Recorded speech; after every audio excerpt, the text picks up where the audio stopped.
Good morning, sir. Good morning, sir. Good morning, sir. Good morning.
चलो start करते हैं।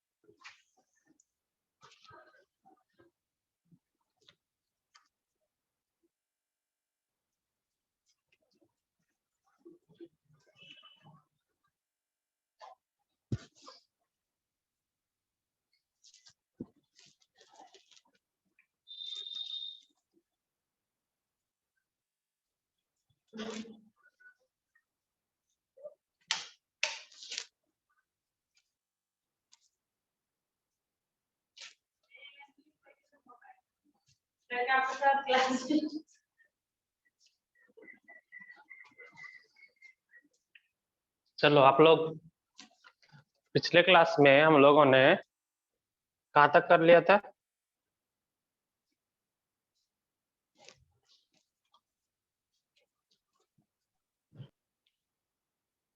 हमने सर प्रॉब्लम्स किए डिवीजन सर। जर्मन इफेक्ट हो गया था।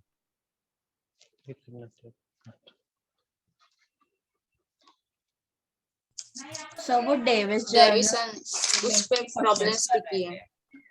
Wavelength electronics. चलो एक मिनट।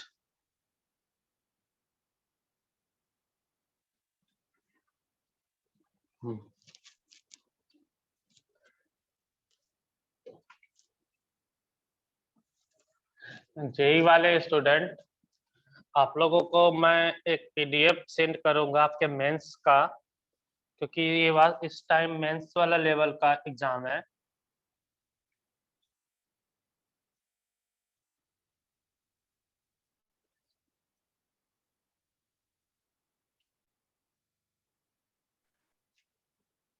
तो इसलिए उसको कम से कम एक्सरसाइज 1 जरूर सॉल्व कर लेना उसका। दोनों में लगभग बहुत सारे चीज सेम है क्वेश्चन, मेंस और एडवांस वाले में। लेकिन मेंस का है तो इसलिए मेंस का जरूर सॉल्व कर लेना, ठीक है? मैं आप लोगों को ग्रुप में सेंड कर दूंगा। और 1 मिनट मैं सिलेबस देख रहा हूँ पहले। सिलेबस आपका था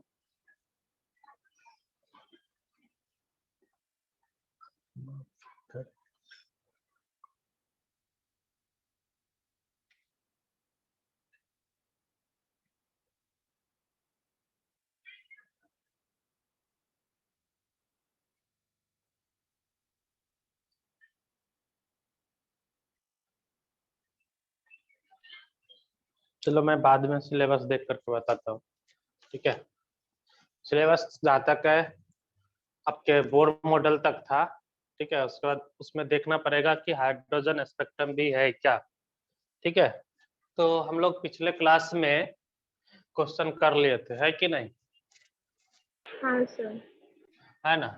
तो क्वेश्चन में लास्ट क्वेश्चन जो किए थे वो इलेक्ट्रॉन वोल्ट निकाल करके काइनेटिक एनर्जी ई हटा दिए थे, तो वही क्या हो गया था? पोटेंशियल। तो रूट अंडर 150 बाय वी किए थे, तो उसका क्या आ गया एंगस्ट्रॉम था? मीटर। लैम्डा, है ना, इन एंगस्ट्रॉम, ठीक है? यहाँ तक किसी को कोई दिक्कत है तो पहले बोलो। एनीवन? कोई भी प्रॉब्लम है तो बोलो, किसी को भी, फटाफट जल्दी से।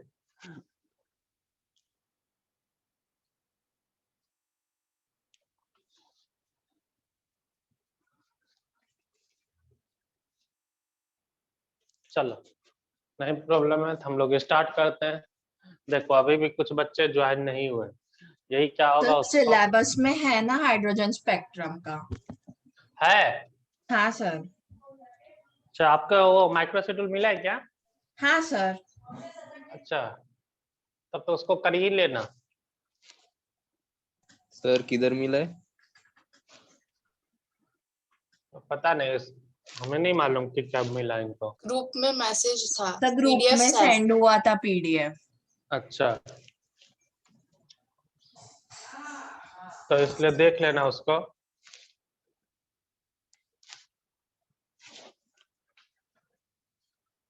क्योंकि हम 2 3 क्वेश्चन, हम लोग 4 क्वेश्चन डाउट क्लास में छोड़े थे, उसमें से देख लेना, कोई दिक्कत हो तो पूछ लेना, ठीक है?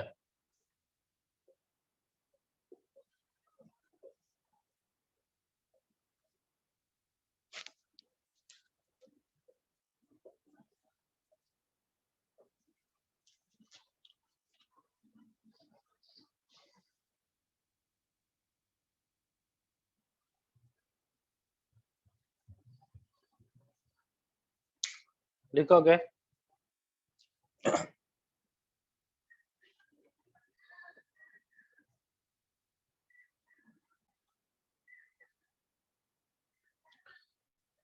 सब लोग लिखोगे हाइजेनबर्ग अनसर्टेन प्रिंसिपल के बारे में। एक मिनट, कौन बच्चे, देखो बच्चे, according to Heisenberg uncertain principle, क्या था कि इसमें इन्होंने क्या बोला कि एक साथ as accurate position of position and velocity को हम मतलब मोमेंटम को उसके कैलकुलेट नहीं कर सकते हैं, ठीक है। तो according to Heisenberg uncertain principle, ठीक है, इम्पॉसिबल है कि एडजेसेंट पोजीशन एंड मोमेंटम कोई इलेक्ट्रॉन का अराउंड न्यूक्लियस साइमल्टेनियसली एग्जैक्ट हम कैलकुलेट नहीं कर सकते, ठीक है। तो इन्होंने एक इक्वेशन दिया, वो इक्वेशन था del x dot del p greater than h upon 4 greater than equal to h upon 4। तो हम लोग जो भी कैलकुलेशन करते हैं इक्वल टू ही लेकर के करते हैं, जितना भी कैलकुलेशन होगा अपना इक्वल टू ही लेकर के होगा, ठीक है। तो हम लोग लिख लें इसका थ्योरी, लिखोगे according to Heisenberg uncertain principle, according to Heisenberg uncertain principle, according to Heisenberg uncertain principle, it is impossible to, according to Heisenberg uncertain principle, it is impossible to determine, it is impossible to determine adjacent position and to determine adjacent position and momentum of an electron. Sir adjacent, हाँ बोलो sir एक बार repeat करो ना। according to Heisenberg uncertain principle, according to Heisenberg uncertain principle, it is impossible to determine, it is impossible to determine, it is impossible to determine adjacent position and it is impossible to determine adjacent position and momentum, adjacent position and momentum of an electron around the nucleus, of an electron around the nucleus, of an electron around the nucleus, ठीक है, of an electron around the nucleus simultaneously, simultaneously,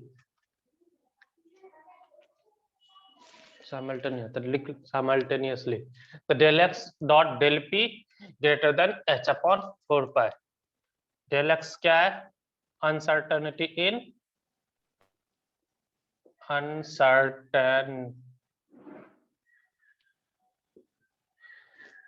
in position, ठीक है।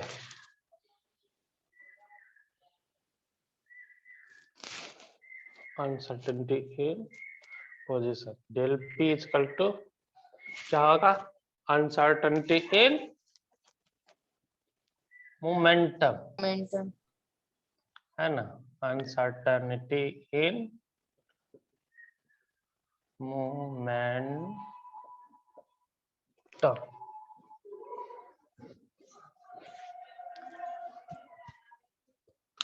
ठीक है, लिख लोगे।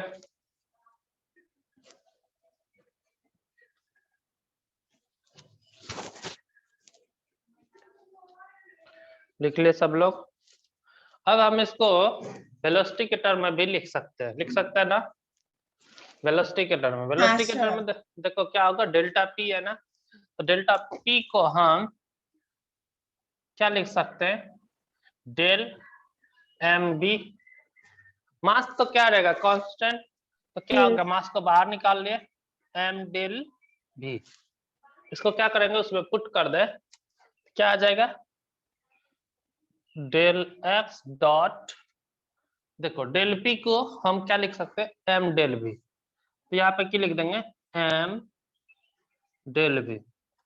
ठीक है, तो ये क्या हो जाएगा, greater than equal to h upon 4 pi. If del x tends to 0, मतलब क्या हुआ, पोजीशन में अनसर्टेनिटी ना के बराबर हो, तो क्या होगा, डेल भी क्या हो जाएगा, टेंड्स टू इंफिनिटी होगा कि नहीं। ये अगर हम 0 कर दे तो ये क्या हो हाँ जाएगा, सर। इंफिनिटी हो जाएगा ना, तभी जाकर के ये पॉसिबल होगा ना। अगर डेल भी टेंस टू 0 कर दे तो डेल एक्स क्या हो जाएगा, टेंस टू इंफिनिटी। ठीक है,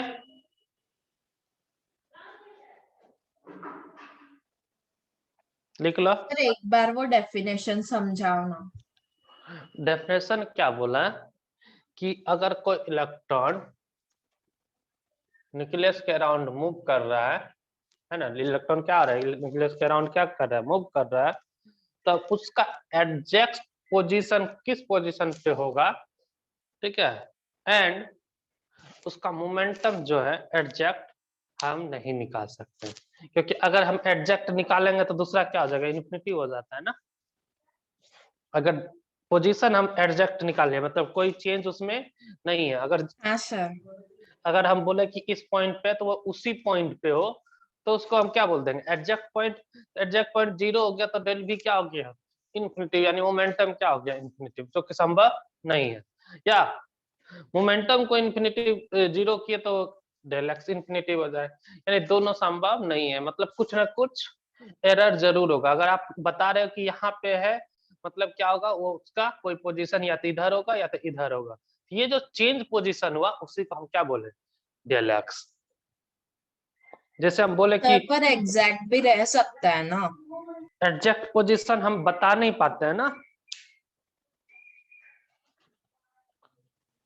ठीक है, एग्जैक्ट पोजीशन हम लोग बता नहीं पाते हैं, हाँ सर। ठीक है, तो वही इसी को क्या बोले, हाइजेनबर्ग अनसर्टेन प्रिंसिपल। सर हम्म, वो नहीं समझा, अगर डेल एक्स टेंड्स टू 0 होगा तो del v tends to infinity कैसे होगा। अगर ये 0 हुआ ना, हाँ डेल सर, एक्स 0, 0 को इधर लाओगे डिवाइड में, किसी चीज में 0 से डिवाइड करोगे तो क्या आएगा, वो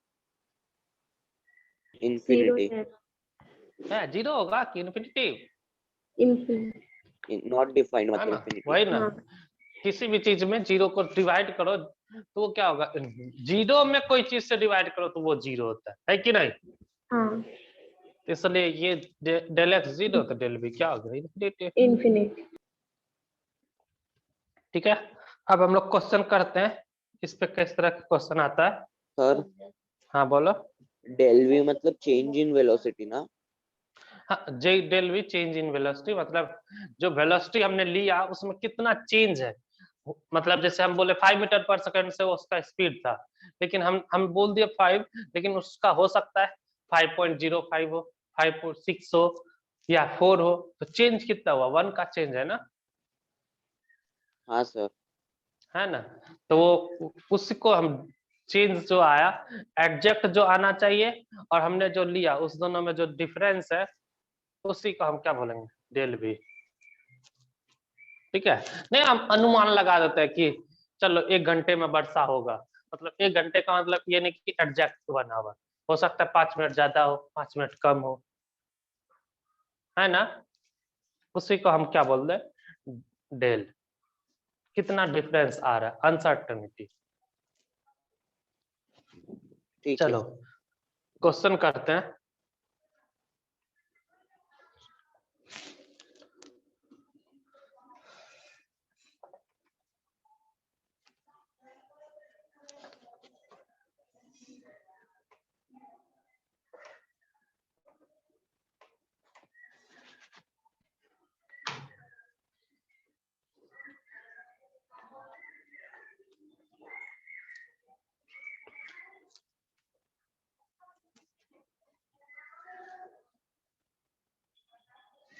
1 मिनट, एक क्वेश्चन निकालने दो। चलो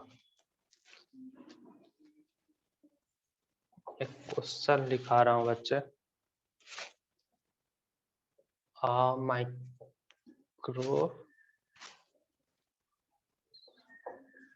microscope using suitable photon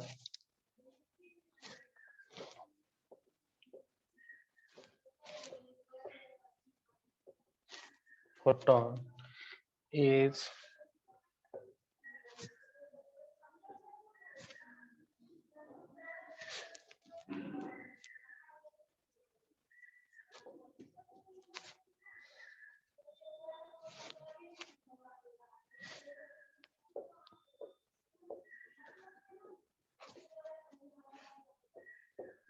in an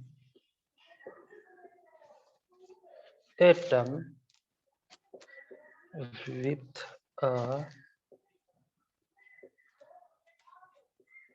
with a distance of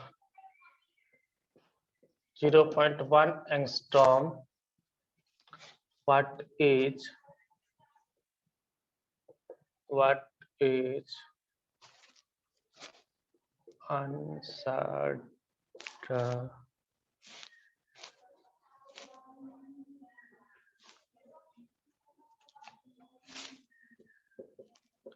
involved in the measurement of its velocity involved in the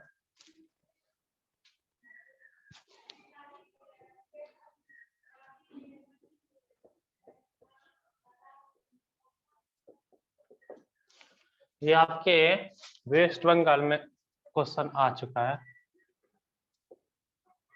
क्या इसको सॉल्व करते हैं।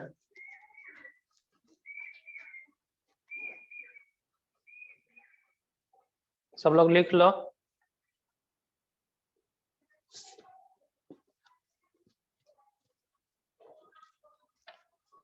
टी में देखता हूँ। Sir delta x into delta p को इक्वल टू h/4 लेंगे ना? हाँ हाँ, जो भी सॉल्व करेंगे del x into del p equal to h/4 से।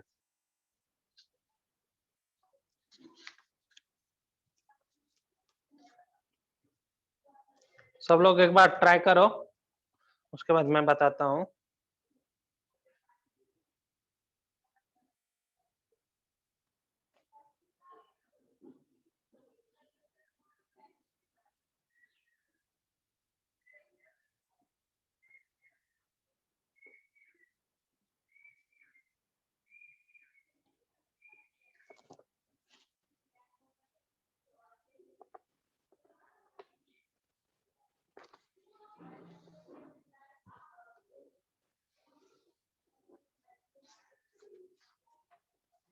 सर बोलो बोलो।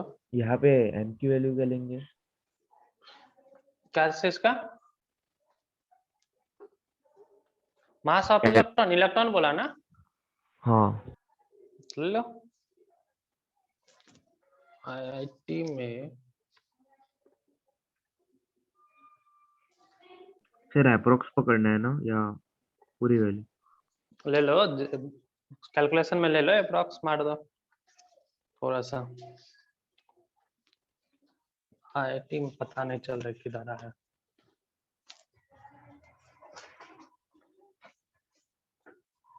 सर पाई को कौन सी भी वैल्यू ले सकते हैं ना, 22/7 या तो 3.14। क्या चीज? पाई की वैल्यू दोनों में से कोई भी ले सकते हैं ना? हाँ, दोनों तो एक ही चीज होता है ना।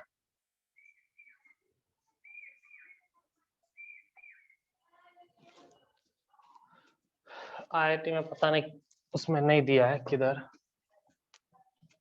देखो क्या हो जाएगा यहाँ पे। इसने बोला a microscope using suitable photon is located an electron in atom with a distance of 0.1 angstrom। ठीक है, तो delta x equal to 0.1 angstrom, that is 0.1 into 10 to the power minus 10 is equal to 10 to the power minus 11 metre. yes or no? Yes, sir. अब देखो del x dot m del v is equal to h upon 4 pi.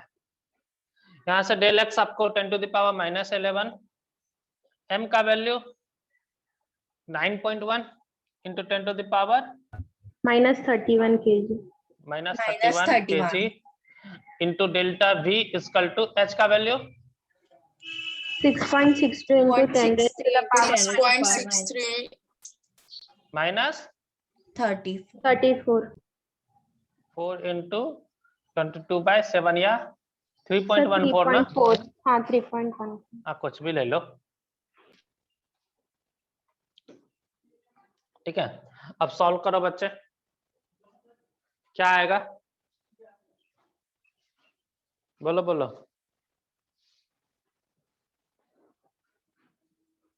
Sir वो हम 6.63 को 6 ले सकते हैं ना? हाँ 6.66 ले लो, 6.6 ले लो, इससे क्या हो जाएगा, कट जाएगा ना। हाँ सर। देखो सॉल्व करने का मैं बता रहा हूँ। ये क्या आ गया, इसको हम लिख लेते हैं 9 into 10 to the power minus, ओ बहुत आ गया भाई, 31 और 11 कितना हो जाएगा? 42. 42 इंटू डेल बी, इसको इधर लेकर आया तो ये 7 ऊपर, इसको 6 पॉइंट या 66 लिख लो, 66 into 10 to the power minus 35 लिख सकते हैं ना, एक उधर कर दिया, हाँ. Yes. डिवाइड बाय 4 इंटू 22, 7 ऊपर चला गया, ये क्या हो गया, 3 टाइम्स हो गया ना। Yes, sir. तो ये 3 से ये 3 कैंसिल होकर के 9 3 टाइम्स हो गया ना, हाँ. ठीक है। और ये 42 है, उधर चला जाएगा तो क्या हो जाएगा, प्लस में ना। हाँ sir. बोलो बच्चे, हाँ sir. तो यहाँ पे क्या आ गया, डेल v इक्वल टू 42 उधर प्लस में आया, 42 मतलब 10 to the power 7 ना, इंटू 7 अपॉन 12, 4 इंटू 3 12, कितना आ जाएगा अप्रोक्स, बरछा 72, अप्रोक्स 6 ले सकते हैं, 72 अगर ले लें, 6 into 10 to the power, so 5.3 आएगा कुछ। हाँ 5.3 some. हाँ 12 इंटू 6 5 हो जाएगा तो 60 में आपका बच गया क्या, 10 8 5.8 का अप्रोक्स चला जाएगा। हाँ वही 5.8 है ना, तो हम इसको क्या कर दिए, 6 कर दिए, अप्रोक्स ही ले रहे हैं तो थोड़ा और अप्रोक्स मार ले।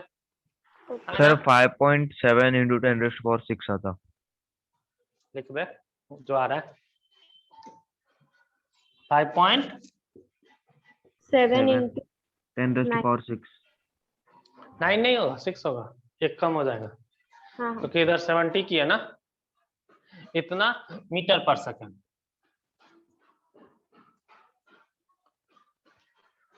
यूनिट को ध्यान रखना, ठीक है। कोई दिक्कत है इसमें?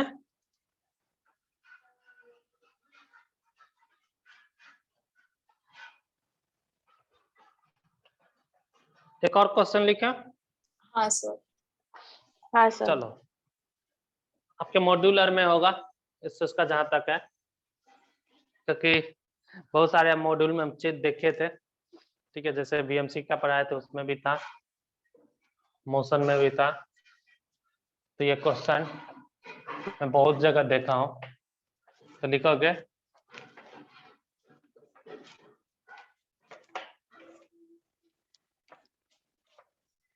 if uncertainty in position and momentum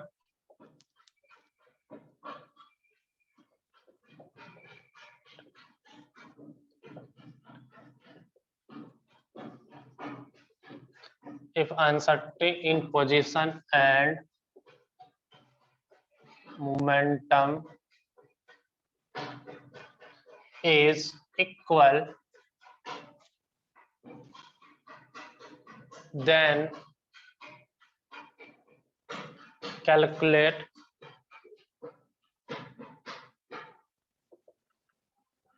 uncertainty in velocity। h के टर्म में ही निकालोगे सब लोग, ट्राई करो।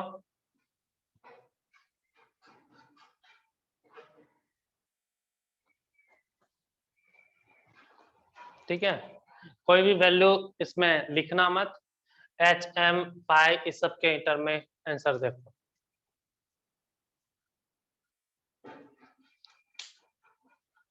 फटाफट सब लोग सॉल्व करोगे।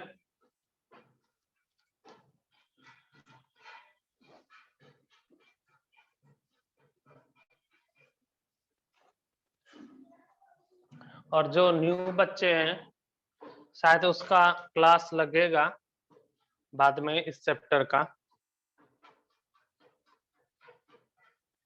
Sir h upon 4 pi m square। h upon 4 pi m square। Sir h upon 4 pi into delta x m। Delta x m. Sir sir बोलो। Delta x equals to h upon 8 pi. इसमें delta भी पूछा है बच्चे, delta x कहाँ से, और delta x आपने कैसे लिया, तो सीधा सीधी हम फॉर्मूला ही नहीं लिख देंगे। Mass velocity, sorry mass m h और पाई के टर्म में आपको आंसर लिखना है।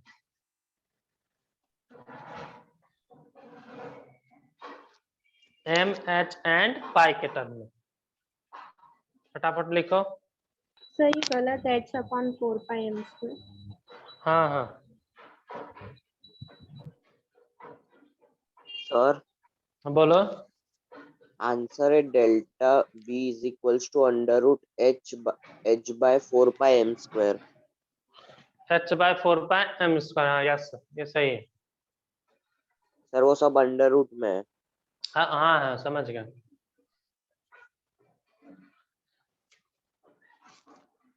आप मिथ बोल रहे हो ना? हाँ सर। ओके थैंक यू बच्चे। देखो बच्चे सब लोग यहाँ पे uncertainty in position and momentum लिखा हुआ है। पोजीशन का क्या होता है? डेल एक्स है ना। मोमेंटम का क्या है? डेल पी इक्वल टू क्या लिखना है? एच अपॉन 4 पाई। हमने क्या बोला था? जो भी कैलकुलेशन करना है इक्वल टू से, है कि नहीं? यही बोला था ना। ग्रेटर देन इक्वल टू होता है, बट हम लोग कैलकुलेशन किससे करेंगे? Equal to. जितने भी सॉल्व होगा इक्वल टू से, और उसी से हमारा आंसर आएगा। तो यहाँ से डेल एक्स और डेल पी क्या बोला इसने? सेम बोला ना। तो ये डेल एक्स और डेल पी सेम, तो डेल पी का डेल एक्स को हम क्या लिख दिया? Del p into del p equal to h upon 4 pi, है ना, क्योंकि पोजीशन एंड मोमेंटम के अनसर्टेनिटी क्या? इक्वल। तो यहाँ से डेल पी इक्वल टू क्या आ गया? H upon 4 pi under root. ठीक, अब यहां से डेल पी को हम क्या लिख सकते हैं? m into del v equal to h upon 4 pi under root.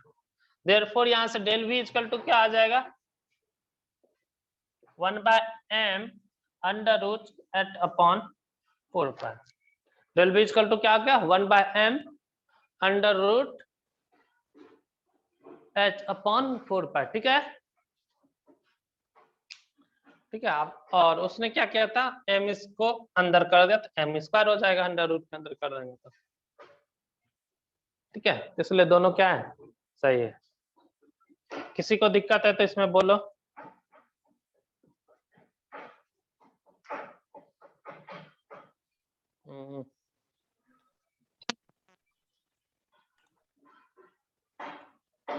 हाँ, किसी को कोई प्रॉब्लम? सर और क्वेश्चन देना थोड़े। एक और क्वेश्चन,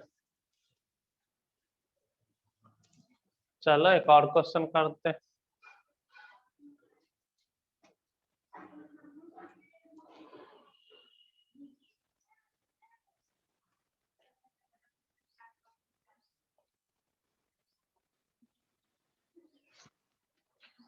सब लोग लिख लिए इसको?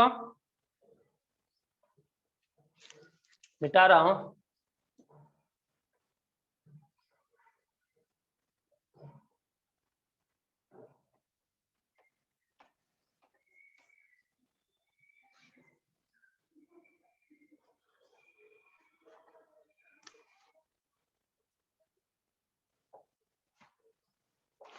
A golf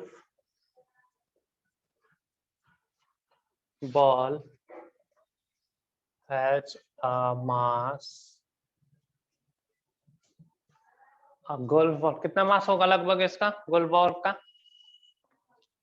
40 ग्राम ले लेता हूँ, है कि नहीं? A golf ball has a mass 40 ग्राम ले लेता हूँ, ठीक? 40 gram and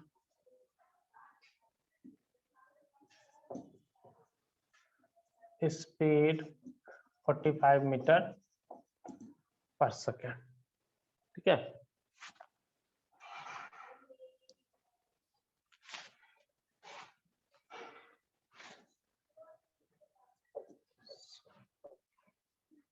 If speed can measure, if speed can measure accuracy, ठीक है? If speed can measure with accuracy of accuracy of 2%, then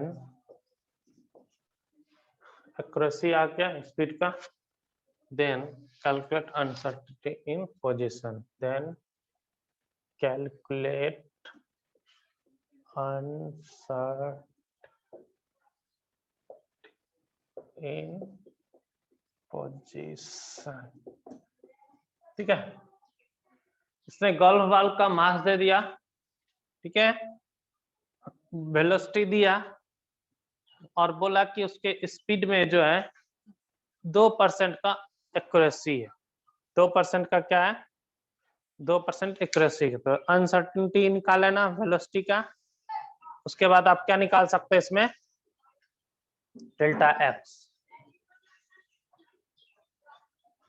एक बार कैलकुलेट करके देखो।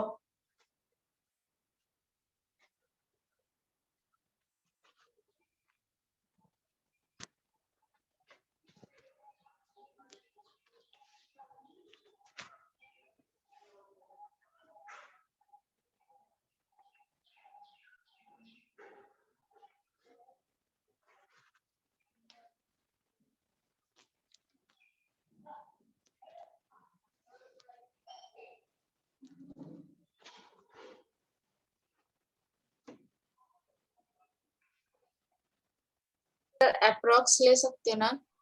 हाँ ले लो।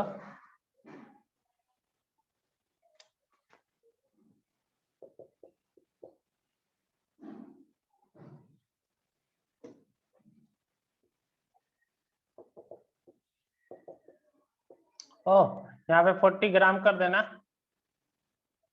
केजी मत ले लेना क्योंकि गोल्फ बॉल छोटा सा होता है, इसलिए हम अप्रॉक्स ले लिए 40 ग्राम।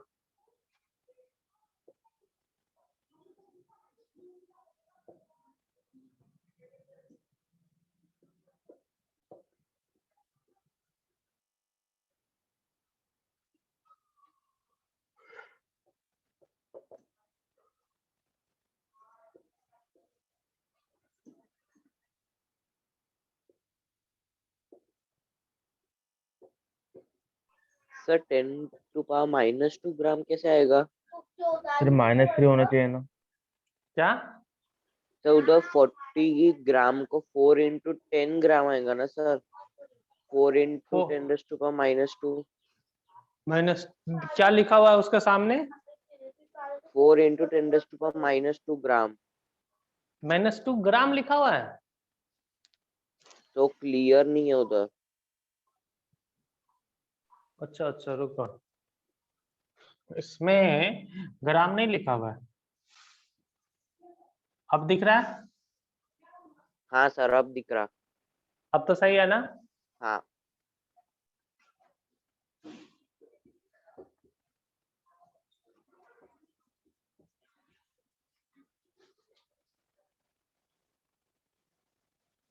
सर हम उसे केजी में क्यों कन्वर्ट करेंगे? एसआई यूनिट, सबके सब हमें क्या लेंगे, एसआई यूनिट ना। Del x into m dot del v equal to h upon 4 h by h को हम किस पे ले सर रहे हैं, फिर वो एसआई यूनिट। 4 इंटू 10⁻³ होगा ना? क्यों, इधर 40 है ना, नहीं है? हाँ हाँ सर -2 ही होगा।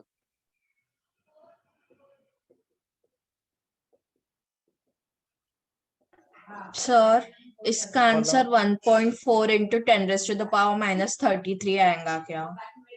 पता नहीं मुझे, मैं तो ऐसे दे दिया इसको, कैलकुलेशन मुझे याद नहीं है। देखो यहाँ से सॉल्व कर लेंगे, डेल्टा एक्स इक्वल टू क्या आ जाएगा, 10⁻² से वो 10⁻32 हो जाएगा। 6.6 into 10⁻32 into 7 into 16 into 22 into 0.9, या इसको 4 इंटू 9 चौके 36 3.6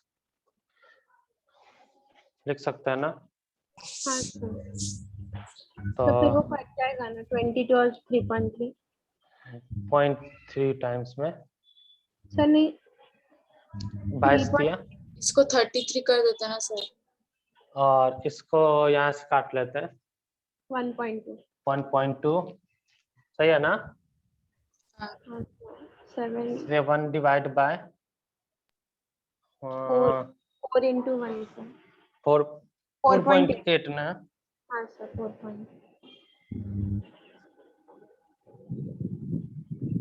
तो ये अप्रोक्स कितना आ जाएगा ये, 2.9। हाँ 2.9 कैसे आएगा मेरा भाई, 4.8 है तो 1 पॉइंट समथिंग आ जाएगा। 1.45 1.45 इंटू 10⁻32 डिस्टेंस है ना, तो मीटर, मीटर। ठीक है। जब भी हम यूनिट लेंगे सबका एक ही यूनिट लेंगे, एसआई तो एसआई, सीजीएस तो सीजीएस। कोशिश किया करो जब भी एच को यूज करो एसआई यूनिट ही लिया करो, ठीक है। आप लोग अब बुक से क्वेश्चन करना।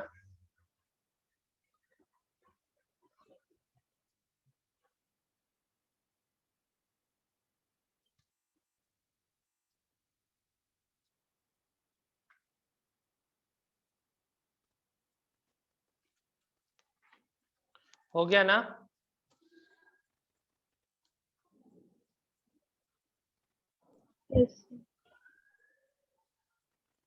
चलो अब हम लोग नेक्स्ट पार्ट देखोगे, मॉड्यूल है ना आप लोगों के पास में।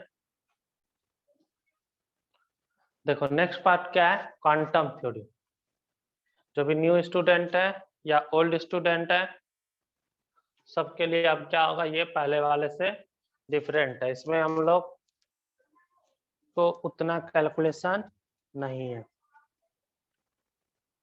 ठीक है। और जो भी बच्चे लेट ज्वाइन होते हैं प्लीज ज्वाइन ऑन टाइम, क्योंकि हमने जब क्लास स्टार्ट किया था उस समय से अभी तक में 10 स्टूडेंट का डिफरेंस है।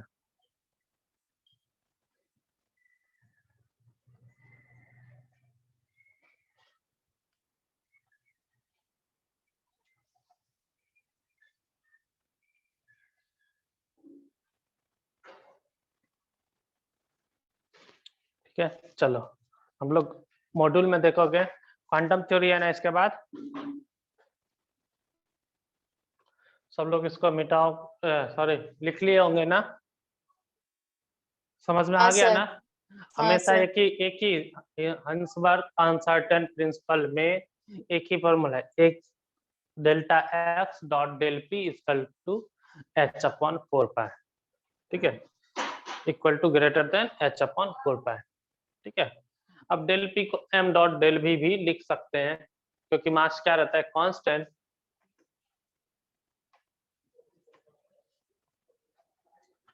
चलो हम लोग, सर हाँ बोलो। सर ये अनसर्टेनिटी प्रिंसिपल में ये भी देखे, it's rules out existence of definite paths और trajectories of electron and other particles. क्या क्या क्या क्या फिर से बोलना। उसका मतलब it rules out existence of definite paths or trajectories of electrons and other similar particles. Other similar particle, हाँ बोल सकते हो। तो इसका मतलब क्या हुआ? पर वो बोल रहा है कि आपके ये जो रूल है आपको अदर पार्ट का भी बता रहा है कि उसका पोजीशन क्या हो सकता है, सिमिलर हो सकते हैं। क्यों नहीं अदर पार्ट का, अगर इलेक्ट्रॉन का ये पार्ट है दूसरे के भी हो सकते हैं, क्योंकि यहाँ तो मास हमने क्या बोला, इलेक्ट्रॉन ही तो नहीं लिया ना, केवल दूसरे को भी तो पुट कर सकते हैं ना। हाँ जैसे सर, अपने अभी गोल्फ बॉल लिया था ना। हाँ सर तो मतलब अदर के हम लिए प्रोटॉन और न्यूट्रॉन को भी मतलब निकाल सकते हैं ना उनका? निकाल सकते हैं।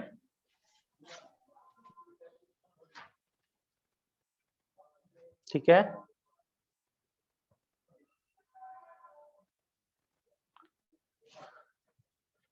हाँ इसमें उत्कर्ष, आपका वीडियो आपको तो दिख ही नहीं रहा होगा, केवल आपका माइक ऑन है, आपको आवाज आ रही होगी लेकिन वीडियो तो दिख नहीं रहा होगा। चलो अनसर्टेनिटी लिख लिया ना, अब हम लोग नेक्स्ट स्टार्ट करेंगे क्वांटम थ्योरी। लिखोगे?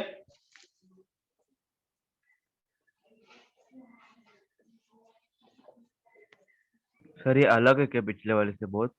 हाँ, इसमें कैलकुलेशन नहीं है।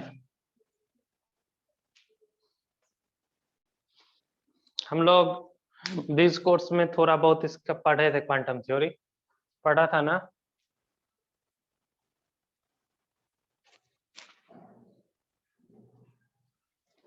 क्वांटम थ्योरी के बारे में हम लोग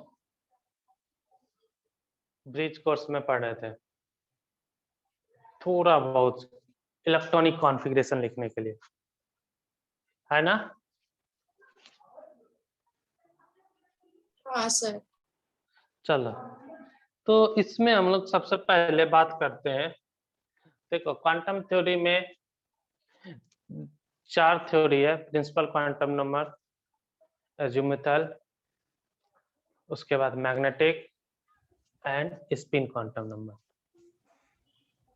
ठीक है, तो क्वांटम थ्योरी जो आया, ठीक है, वो साई के वैल्यू से, साई का वैल्यू हम लोगों ने क्या किया, ड्रॉ किया। ठीक है, उसके वैल्यू से इसको कैलकुलेट किए, ऑल नहीं 3। ठीक है, कौन कौन 3, कौन principal quantum number, azimuthal and magnetic. Spin quantum number जो हमारा आया वो अकॉर्डिंग टू इलेक्ट्रॉन के मूवमेंट ऑफ डायरेक्शन से। ठीक है, तो अब जो है इलेक्ट्रॉन किसी ऑर्बिट में है, अब उस ऑर्बिट में है तो वो किस पोजीशन में है, कैसे है, उस पोजीशन में किस डिस्टेंस पे है, ठीक है, क्लॉकवाइज रोटेट हो रहा है या एंटी क्लॉकवाइज, वो कौन बताएगा? आपका क्वांटम थ्योरी। ठीक है, उसको कौन बताता है? Quantum theory. अभी तक हम लोगों ने क्या देखा कि किस स्पीड से मूव कर रहा है, कितना डिस्टेंस पे है, ठीक है, लेकिन उस डिस्टेंस में किधर है और कितना, जैसे हिल्सबर्ग अनसर्टेनिटी क्या बोल दिया कि एग्जैक्ट आप बता नहीं सकते हो, है ना। तो किस साइड है उस सर्कुलर आर्क में, जैसे है वो किस तरह के पोजीशन बना रहा है, किस पोजीशन में वो मूव कर रहा है, उसका कहाँ पे प्रोबेबिलिटी क्या है फाइंडिंग का ज्यादा है, ये सब कौन बताएगा? Quantum theory. हमने तो बोल दिया कि 5 मीटर पे होगा, अब 5 मीटर पे तो बहुत सारे है ना, लेफ्ट में होगा, राइट में होगा, ईस्ट में होगा, वेस्ट में, नॉर्थ साउथ, किधर है उसको कौन बताएगा? Quantum theory. ठीक है, तो इसमें एक टर्म आता है ऑर्बिटल। ठीक है, हम लोगों ने अभी तक क्या पढ़ा? ऑर्बिट पढ़ा, ऑर्बिट पढ़ा ना। तो ऑर्बिट के तरह ही ऑर्बिटल है, लेकिन दोनों में काफी डिफरेंस है। दोनों में क्या है? डिफरेंस। तो हम लोग सबसे पहले ऑर्बिटल के बारे में बात कर लेते हैं। ठीक है, तो लिखोगे ऑर्बिटल। Orbital, orbital.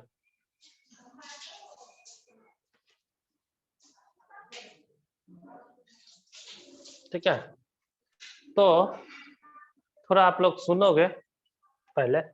जैसे क्या है कि एक घर है ना, हमने अभी क्या बोला? 4 थ्योरी पढ़ेंगे। कौन कौन?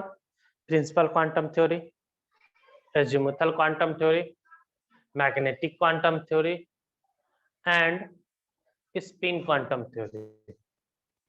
ठीक है, तो ये 4 अलग अलग थ्योरी है, principal, azimuthal and magnetic and spin quantum theory. ठीक है, चारों अलग अलग चीज के बारे में बताता है। प्रिंसिपल क्वांटम थ्योरी बताता है कि किस ऑर्बिट में प्रेजेंट होंगे, और ऑर्बिट को ही हम क्या बोलते हैं? सेल बोलते हैं। ऑर्बिट को ही क्या बोलते हैं? सेल। ठीक है, यानी किस सेल में प्रेजेंट होगा इलेक्ट्रॉन, वो क्या बताएगा? Principal quantum number. ठीक है, अब उसमें कौन से सब सेल में होंगे वो कौन बताएगा? Azimuthal quantum theory. ठीक है, अब उस सब सेल में कौन सा ऑर्बिटल, ठीक है, यानी सब सेल के अंदर जो वाले पार्ट होंगे उसको हम क्या बोलेंगे? ऑर्बिटल। ठीक है, उसको हम क्या बोलेंगे? ऑर्बिटल। यानी कौन सा ऑर्बिटल में होगा उसको कौन बताएगा? Magnetic quantum theory. अब क्लॉकवाइज रोटेट कर रहा है या एंटी क्लॉकवाइज रोटेट कर रहा है, इन सब के बारे में कौन बताएगा? उसका स्पिन रोटेशन कौन बताएगा? Spin quantum theory. ठीक है, तो हम लोग अगर एक एग्जांपल से देखें कि जैसे एक घर है। ठीक है, घर है, अब उसमें क्या होगा? बहुत सारे रूम होंगे, है ना। अब रूम के अंदर क्या होगा? अलमीरा, है ना। तो घर है, रूम में क्या है? अलमीरा है। और अलमीरे में क्या होगा? अगर जैसे ये कोई रूम है, ठीक है, इसमें कितने अलमीरा है ना। तो रूम क्या हो गया आपका? सेल हो गया। रूम क्या हो गया बच्चे? सेल। ठीक है, अब अलमीरा है, अलमीरा क्या हो जाएगा आपका? सब सेल। ठीक है, अलमीरा है वो क्या हो गया? सब सेल। अब अलमीरा में क्या है? बहुत सारे रेक है ना। तो रेक क्या हो गया? वो क्या हो गया? ऑर्बिटल। ठीक है, अब बहुत सारे रेक हैं। ठीक है, अब उस रेक पे आपका जो बुक है, बुक सीधा रखा हुआ है या उल्टा करके रखा हुआ है, वो कौन बताएगा? Spin quantum number. ठीक है, उस रेक में क्या है? बुक है। अब वो बुक किस पोजीशन में, सीधे रखे हुए या अपोजिट रखा हुआ है, वो कौन बताएगा? Spin quantum number. ठीक है, तो हम लोग सबसे पहले बात करते हैं ऑर्बिटल के बारे में। ठीक है, और ऑर्बिटल और ऑर्बिट दोनों में डिफरेंस क्या है अभी थोड़ा थोड़ा समझ में आ गया होगा, है ना। लेकिन पूरी तरह से हम लोग एक तरफ से इसको प्रॉपर डिटेल में पढ़ते हैं। ठीक है, तो लिखोगे ऑर्बिटल में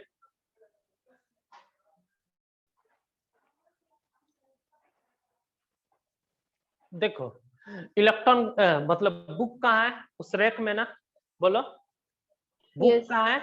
रेक में। तो हाँ, sir. फाइंडिंग बुक का प्रोबेबिलिटी क्या है? उस रेक में फाइंडिंग होने का सबसे ज्यादा बुक का क्या बता सकते हैं? कहाँ पोजीशन, एग्जैक्ट पोजीशन सबसे ज्यादा किस में बताया? ऑर्बिट क्या हुआ? पूरे रूम में। हम बोल देंगे रूम में है, तो अब रूम में बहुत सारे जगह हो गया, रूम में फिर बोल दिए अलमीरा में, तो वो थोड़ा उससे कम हुआ, और अलमीरा में बोल दिए फलाना रैक में है, तो ये क्या हुआ, और भी पोजीशन क्या हो गया, एडजस्ट हो गया कि नहीं? हाँ सर। तो बच्चे नहीं सर, अगर हम बोल देंगे रूम में है, अब रूम में को कहाँ ढूंढोगे, वो तो थोड़ा क्या हो गया, ज्यादा पोजीशन हो गया। रूम में बोले कि 4-5 अलमीरा था, उस अलमीरे में बोल दिए कि एक्स अलमीरे में प्रेजेंट है, तो अब एक्स अलमीरा क्या हो गया, और भी पोजीशन क्या हो गया, एडजस्ट हुआ। अब उस अलमीरा में बोल दिया वाई नंबर ऑफ, और मतलब रैक में प्रेजेंट है, तो वाई नंबर ऑफ रैक क्या हो गया, और भी एडजस्ट हो गया कि नहीं? तो लिखोगे इसमें ऑर्बिटल में लिखोगे the space around the nucleus, the space around the nucleus, the space around the nucleus where probability of finding electron, the space around the nucleus where probability of finding electron, where probability of finding electron is maximum, where probability of finding electron is maximum, है कि नहीं? हाँ sir.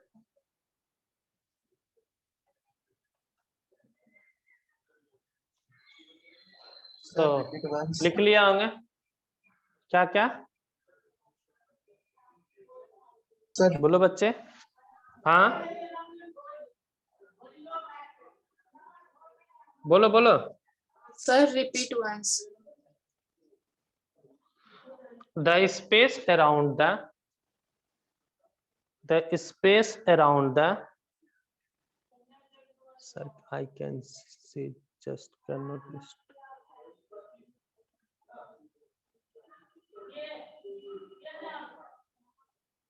ओ एक बच्चे का problem आ रहा है। हाँ, जिस बच्चे को ओपन करने मतलब इसमें प्रॉब्लम आ रही है वीडियो को देखने में, प्राची मैम से कांटेक्ट कर सकते हो बच्चे, ठीक है, क्योंकि अभी मैं क्लास ले रहा हूँ तो उसमें हम आपको हेल्प नहीं कर पाऊंगा, ठीक है। हाँ चलो फिर से रिपीट करता हूँ। सर हाँ बोलो। सर शेल मतलब KLMN और ऑर्बिट मतलब N1 N2 ऐसा ना? हाँ हाँ हाँ हाँ नहीं, अगर किसी को जैसे मैं क्लास ले रहा हूँ, जैसे वीडियो कनेक्ट नहीं हो रहा है या लिंक ओपन नहीं हो रहा है या कोई प्रॉब्लम हो, तो प्राची मैम से कांटेक्ट कर सकते हो, क्योंकि मेरे पास अभी जब मैं क्लास लेता हूँ उस समय क्या होता है कि टाइम नहीं रहता है ना, क्योंकि उधर अगर मैं बिजी हो गया तो बाकी बच्चे के छूट जाते हैं, ठीक है, तो इसलिए आप प्राची मैम से कांटेक्ट कर सकते हो। लिखोगे, मैं फिर से रिपीट कर दे रहा हूँ, द स्पेस ऑर्बिटल में लिखोगे the space around the nucleus, the space around the nucleus, the space around the nucleus where probability of finding electron, where probability of finding electron is maximum, where probability of finding electron is maximum, is maximum, ठीक है, is called, क्या कहलाएगा, is called orbital, is called orbital, is called orbital, ठीक है। अब लिखोगे difference between orbit and orbital, difference between orbit and orbital, difference between. Sir हाँ बोलो। सर आपने फाइंडिंग इलेक्ट्रॉन के बाद क्या बोला? Finding electron is maximum, probability of finding electron is maximum, probability of finding electron is maximum,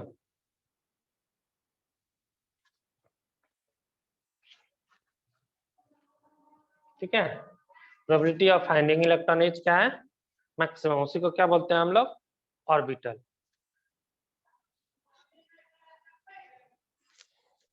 ठीक है,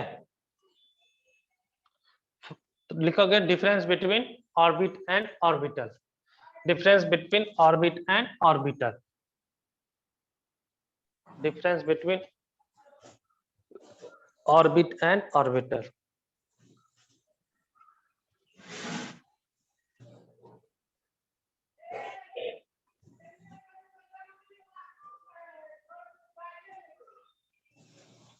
ठीक है, ऑर्बिट में लिखोगे, ऑर्बिट क्या होता है कि इलेक्ट्रॉन जिस पाथ पे मूव करता है उसी को ऑर्बिट बोलते हैं ना, हाँ सर। हाँ सर। है ना, क्योंकि जैसे हम लोग बनाए थे इस तरह के बोर मॉडल में कि इन्फिनिटी नंबर ऑफ ऑर्बिट होते हैं, तो लिख लोगे the path around the nucleus, the path around the nucleus, the path around the nucleus, the path around the nucleus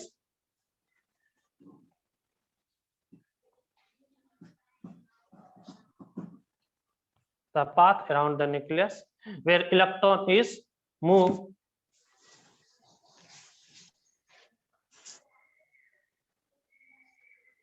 the path around the nucleus where electron is moved is called orbit, it's called orbit। ठीक है, या इसको ये भी बोल सकते हैं the path of electron around nucleus is called orbit, है ना, the path of electron around nucleus is called orbit. Orbital का तो अभी तुरंत डिफिनेशन लिखाया था, फटाक से उसको भी लिख दो। ऑर्बिटल में the space around the nucleus where probability of finding electron is maximum. अभी जो डिफिनेशन लिखाया था उसी को लिख दो, दोनों का डिफिनेशन एक वाला डिफरेंस हो गया। इसने क्या बोला कि पाथ जो होगा उसको क्या बोलेंगे, ऑर्बिट। इसने क्या बोला, फाइंडिंग इस जो होगा जहां पे इलेक्ट्रॉन का फाइंडिंग प्रोबेबिलिटी क्या हो मैक्सिमम, उसी को क्या बोले, ऑर्बिटल। लिख लिया ना, the space around the nucleus where probability of finding electron is maximum is called orbital. यही लिखा ना, तो एक डिफरेंस हो गया ऑर्बिट एंड ऑर्बिटल में। सेकेंड डिफरेंस लिखना, it is denoted by n, और इसमें लिखना it is denoted by capital small M.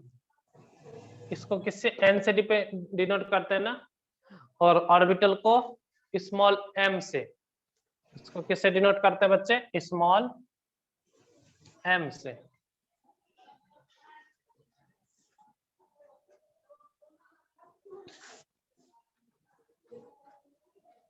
ठीक है, अब बताओ इसका साइज ज्यादा होगा या इसका साइज ज्यादा होगा, ऑर्बिट ऑर्बिट का ज्यादा होगा। ऑर्बिट का।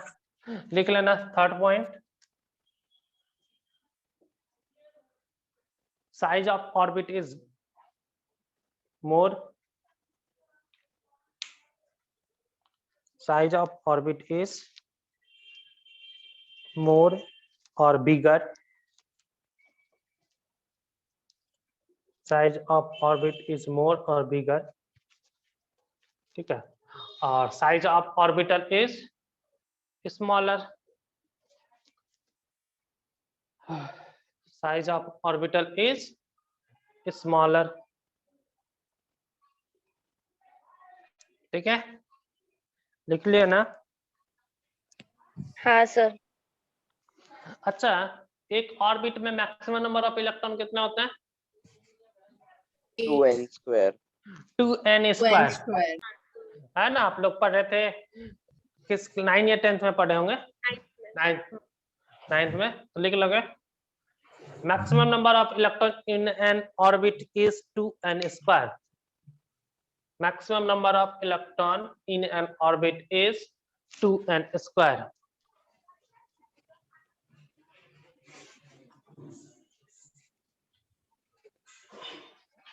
ठीक है, उसमें क्या लिखोगे,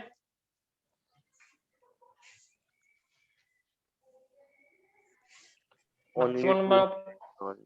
इसमें हाँ 2n नहीं होता है, 2 होता है ना एक ऑर्बिट में, एक ऑर्बिटल में 2। Maximum number of electron in orbital is 2। याद करो हम लोग इस तरह से बढ़ रहे थे ना, जैसे p का 3 था, एक में कितने इस तरह से बढ़ते थे ना, 2 ही आ सकता है ना, एक अप एक डाउन। ठीक है, maximum number of electron in orbital is 2।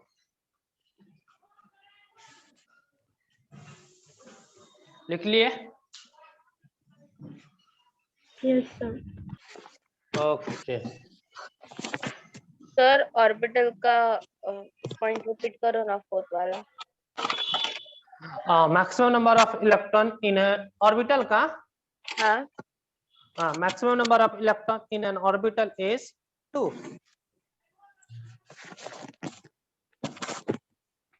इसमें हमने क्या लिखा, maximum number of electron in orbit is 2n²। मैंने क्या लिखा 2n², और इसमें maximum number of electron in orbital is 2।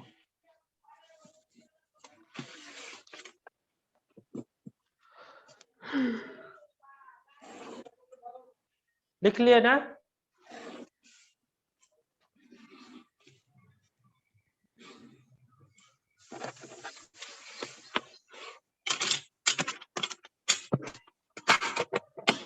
हाँ, माइक ऑफ कर लोगे?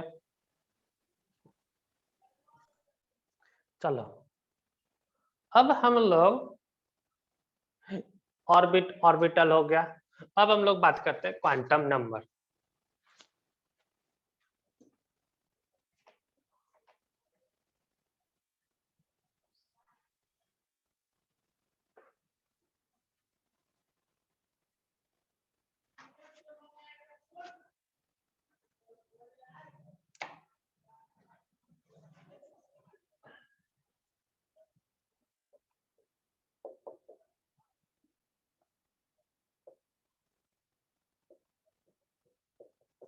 लिखोगे quantum number.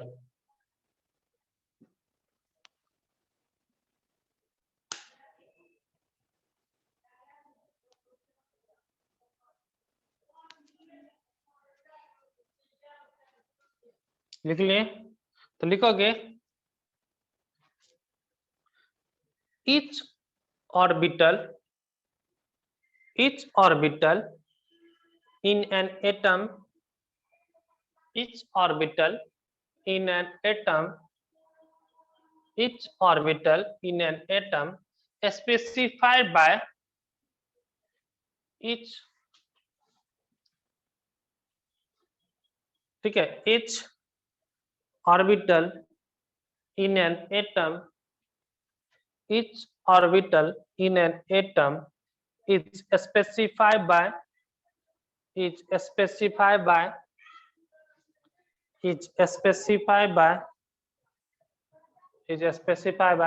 set of three quantum theory, set of three quantum number, set of three quantum number।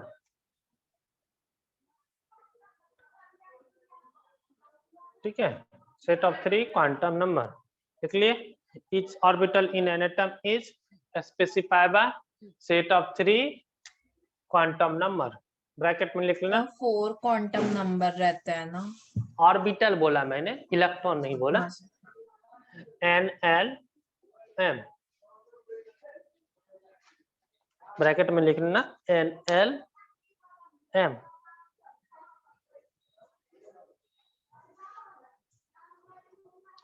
NLM आगे लिख लेना and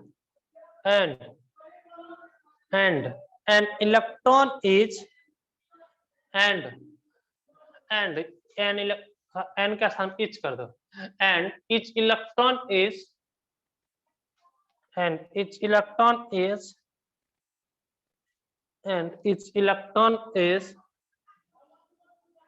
specified by, and each electron is specified by कितने quantum number? 4 quantum number. 4 quantum. Electron कितने 4, orbital कितने 3, and क्या लिखा, and each electron is, क्या लिखे बच्चे, एक बार कोई बताना last line. And each electron is specified by 4 Set quantum of 4 number. quantum number. हाँ 4 क्वांटम नंबर, ब्रैकेट में लिख लेना, ब्रैकेट में लिख लेना N L M and S, सबके सब स्मॉल है।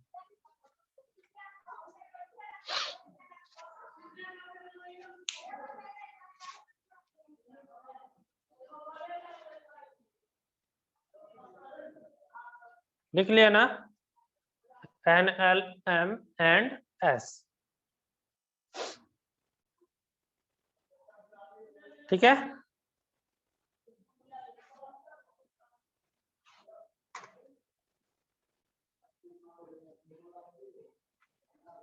सब लोग लिख लिया ना, L M N and S। Next लिखोगे, हेडिंग लिखोगे principal quantum number, principal quantum number, ठीक है। ब्रैकेट में लिख लेना, इसको किससे डिनोट करते हैं, स्मॉल एन। इसको किसने बताया था, बोलो बोलो, प्रिंसिपल क्वांटम नंबर हम लोग पढ़ चुके हैं। Niels Bohr. हाँ बोर, 4. बोर ने ही बताया, बोला था ना कि इन्फिनिटिव नंबर ऑफ ऑर्बिटल और सॉरी ऑर्बिट होंगे, हाँ सर। है ना, सबका एक फिक्स एनर्जी होगा, ठीक है। तो लिख लोगे इसमें प्रिंसिपल क्वांटम नंबर में, it determine the average distance, it determine the average distance between electron and nucleus, it determine the average distance between electron and nucleus,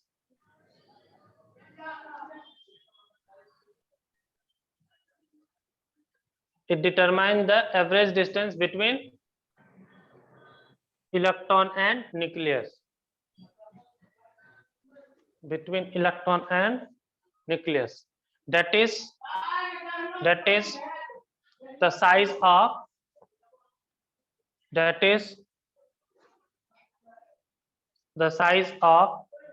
atom, that is the size of atom,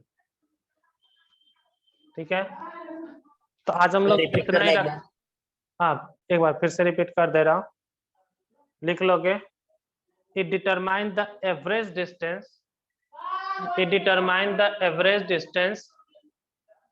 between electron and nucleus, it determine the average distance between electron and nucleus, it determine average distance between electron and nucleus, that is size of an atom,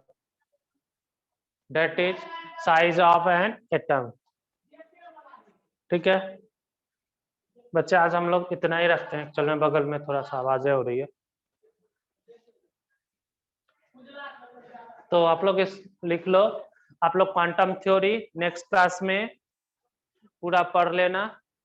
next class में हम लोग इस theory को पूरा लिख करके then after electronic configuration का लिखने के लिए सीखेंगे, उसके बाद जाकर के साई के वैल्यू के बारे में बात करेंगे, फिर जाकर के कंप्लीट हो जाएगा, ठीक है।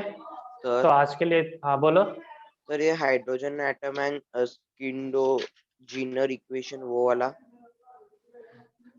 कौन सा सर, वो क्वांटम मैकेनिकल मॉडल में ही है, हाइड्रोजन एटम और स्काइडोडिंगर इक्वेशन वैसा कुछ तो भी दिया है सर। स्क्रोडिंगर वेव इक्वेशन, हाँ सर, वो उसी को तो साई बोलते हैं, वही तो हम पढ़ेंगे लास्ट में, वही तो अभी हम बोल रहे थे साई साई, उसी से तो ये क्वांटम नंबर आया है। ठीक है, तो साई के बारे में हमारे सिलेबस में ज्यादा नहीं है, बट जो स्मॉल पार्ट है हम उसको पढ़ेंगे। ठीक है, सर ओके, हाँ बोलो। सर एक बार वो बताओ ना, फ्रीक्वेंसी ऑफ रेडिएशन एब्जॉर्ब्ड और इमिटेड जब ट्रांजिशन होता है तो डेल्टा ई वो कैसे निकालते हैं? मतलब एब्जॉर्ब या इमिट कर रहा है फ्रीक्वेंसी निकालने के लिए। नहीं sir, delta, radiation, frequency of radiation हाँ absorbed or emitted when transition occurs between two stationary states that differ in energy is given by delta E. फिर उसके हाँ, बाद तो उसने डेल्टा फॉर्मूला दिया टू है। हमने आपको बताया था, क्या बताया था, 13.6 Z square 1/n1 square minus 1/n2 square, यही बताया था ना। सर इधर दूसरा दिया है। दूसरा कौन सा, आर के टर्म में? नहीं sir, mu is equals to delta E by h is equals to E2 minus E1 by h. Mu equal to delta E by h is equals to equal to E2 minus E1 E2 minus E1 by h. वही तो चीज लिखा हुआ है। Delta E equal to क्या होगा, H mu नहीं होता है, तो म्यू इक्वल टू क्या हो गया, डेल ई अपॉन एच, और डेल ई को क्या लिख सकते, E2 माइनस E1 ही ना, वही चीज तो लिखा हाँ हुआ है सर। बच्चे,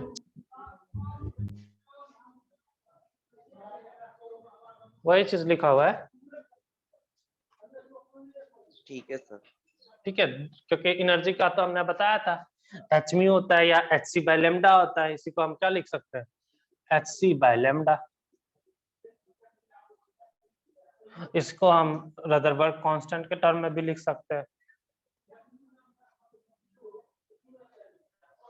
ठीक है, ओके एवरीवन, आप लोग क्वांटम थ्योरी एक बार पढ़ लेना, उसके बाद हम लोग कल उस पर आगे करेंगे। तो आप लोग जो भी सिलेबस है उस सिलेबस को कंप्लीट कर लो। मैं अभी आपको मेंस का सेंड कर रहा हूँ पीडीएफ, जेई वाले के लिए। ठीक है, नीट के लिए तो प्रॉपर है ही, कोई दिक्कत है ही नहीं, वो आप लोग हाइड्रोजन स्पेक्ट्रम भी देख लेना।